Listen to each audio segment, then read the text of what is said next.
So, I was talking to my mom the other day and telling her that I was working on this reflection and still pondering what I was going to say.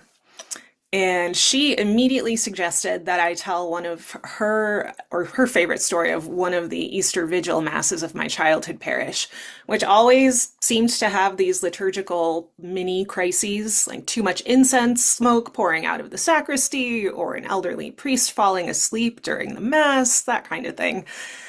And this particular time, the community was preparing to bless water for the baptisms about to take place for the vigil. To do so, however, they had parishioners carry this large, heavy tub of water all the way up the central aisle. And as they just struggled to carry this thing, it was sloshing and splashing and soaking all over the place before it made it to the altar. And she said my grandmother, who was a lifelong parishioner at this parish, had tears in her eyes from laughing so hard. And I share this as an example of the theme that I think, or a theme that I think is so central to the Holy Week journey and to Easter Sunday, which is the recognition of and the celebration of contrast. In that moment, it was the contrast between the solemnity of the vigil and the ridiculousness of the mess that was happening. And when we're in Holy Week, the contrasts abound. Hosannas on Palm Sunday, followed by jeers and calls for crucifixion. Jesus eating together with friends for Passover and thirsting alone on the cross. The men who run away and the women who stay with Jesus in his suffering. The wailing of grief and the silence of Holy Saturday. The glory of an angel of God sitting casually on a rough-hewn rock. Fear and joy stirring in hearts awakened to a possibility beyond their imagination. Contrast helps us to see. Think of the creative use of white space on a page of text, or the beauty of chiaroscuro painting, which uses contrast between light and dark to create depth and volume to inspire emotion. A great example of that, if you haven't heard that word before, is the Vermeer painting of the girl with the pearl earring. Think of the way her face is highlighted by the darkness of the background.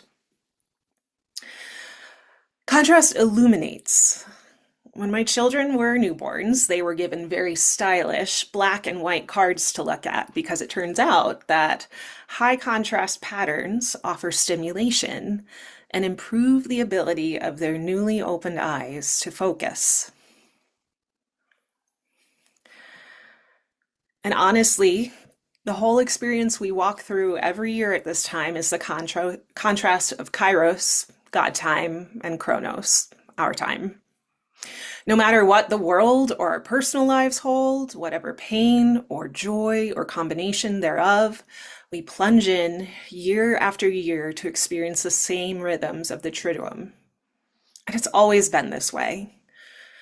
From the very first Holy Week onward, the Holy Week story has taken place in the midst of empire and violence and sadness. But it feels challenging, to be honest, to speak to you of Alleluias when we can feel the taste of ash in our mouths from all that burns in this world. What of joy to the families who have had a loved one disappeared from the US to another country, to the children imprisoned in detention camps, to the families of daughters bombed at schools due to the indiscretion of selfish men, to trans people whose existence is ridiculed or denied. What kind of Easter is it when an ICE agent is home for an egg hunt with his kids, but the person he detains lacks clean food and water and connection? How do we speak of resurrection when the Holy Land is scarred by genocide?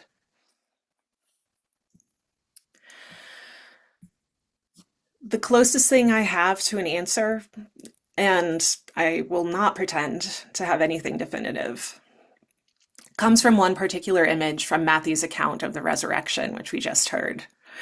The angel descends from heaven, approaches, rolls back the stone, and sits on it. What a delightfully transgressive thing to do. That stone was large enough to need several men to move it. It was surrounded by guards who, this time in my imagination, I kind of pictured like the ICE agents at the airports right now, kind of clustered together without a whole lot to do. But then these women, these tired, brave, grieving, faithful women, approach in the pre-dawn stillness, and suddenly, earthquake, lightning, and a probably terrifying celestial being. And they sit on the rock in a way I picture as kind of casual and playful and dismissive of the Empire's attempt at finality. I imagine a twinkle in their eye as they say to the women, "Don't be afraid." And it is enough to fill the women with joy. Not that their fear is gone, but the announcement of the angel gives them a joy that pushes them into motion. And when they move, they meet the resurrected Jesus. No matter what is happening in our time, and so much pain is happening right now, we are interrupted by resurrection. The machinery of empire is disrupted by the triumph of love so powerful it overcomes death. Jesus doesn't remove our memory of suffering. Maybe the ultimate contrast is the resurrected body with wounds in his hands and feet and side. But he transforms it. He gives us a joy, a transgressive joy, joy that pushes us into motion. And when we move, when we let the reality of the unstoppable power of God's love move us, we meet the resurrected Jesus along the paths that we take. And we become bearers of that good news to an aching world. We may very well still be exhausted or afraid, but we have the contrast of joy to give us a fuller vision of what life can be and what the fullness of life in God's reign will be.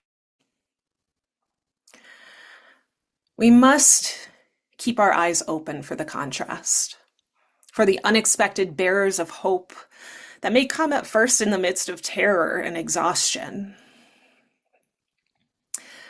Let us be alive to the delightful, holy transgressions through which God announces resurrection again and again against any other power's attempt to have the last word.